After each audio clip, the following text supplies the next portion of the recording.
Well everyone, look what's back on the ramp.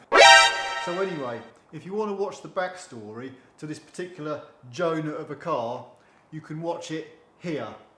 The problem is, Jonah brings bad luck, so they flung him overboard. And this car is bad luck. That's why, once it's back together, it's going to be sold off. And as you can see, I've got the engine out on the floor. So here's the reason why this engine is now sat on the floor. 2 months ago, this car broke down and I fitted a new exhaust camshaft to the engine. The car subsequently then left the garage and has been driving around as a taxi every single day for the last 2 months. Then all of a sudden, oh my God, it breaks down again. Exactly the same problem. After removing the high pressure fuel pump, guess what? The pump has literally locked up and snapped the back of the camshaft for the second time. So you can see in there where the high pressure fuel pump would dog into the back of this camshaft, it's actually completely snapped a great big lump off here of the camshaft, and it's also snapped the camshaft somewhere down the middle. The problem here is the high pressure fuel pump hasn't just snapped the back of the camshaft where the pump dogs onto the camshaft. It has literally snapped the camshaft in 1 or 2 places for all I know. I haven't taken the cover off yet. But if I turn the engine over, the back of the camshaft isn't moving. So I can pretty much say the camshaft is broken and it's probably bent a number of valves in the process. So I'm a little bit ticked off for this car, to say the least. Because to have a car driving around for God knows how long, I mean, let's get this straight, okay?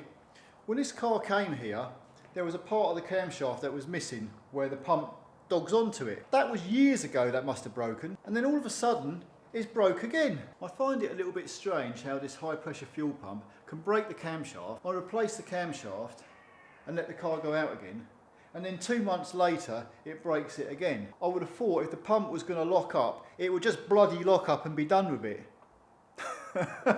Anyway, what we're going to do, we're just going to stick a cheap second-hand engine in this car, because what it's going to cost to remove the head, fit new valves and valve guides and God knows what, head gasket kit, the engine we're getting is about the same cost, and it's going to be a lot quicker and easier just to bung another engine in it, then get rid of this bloody car. Anyway, the plus side is, this is an older Mk4 Mondeo engine. It's out of 2007, and I normally talk about the 2014 model Mondeos, which have got a different engine in them.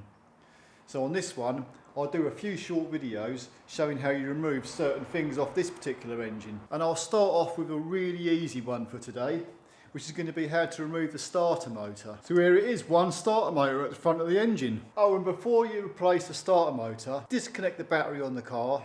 And yes, I know this engine is out of the car, but I'm just saying as if it was in the car. If this engine was still in the car, you would take the starter motor out from the top of the car. So you're going to remove your turbo pipe from the inlet manifold. The main live battery cable that goes from the starter motor to the alternator, you don't have to remove it. But to be honest with you, it's a lot easier if you do. You get a bit more flex in the wiring and it makes the job just easier to do. So I'll pull this wire off, and you've now got 3 13mm bolts which you're going to undo.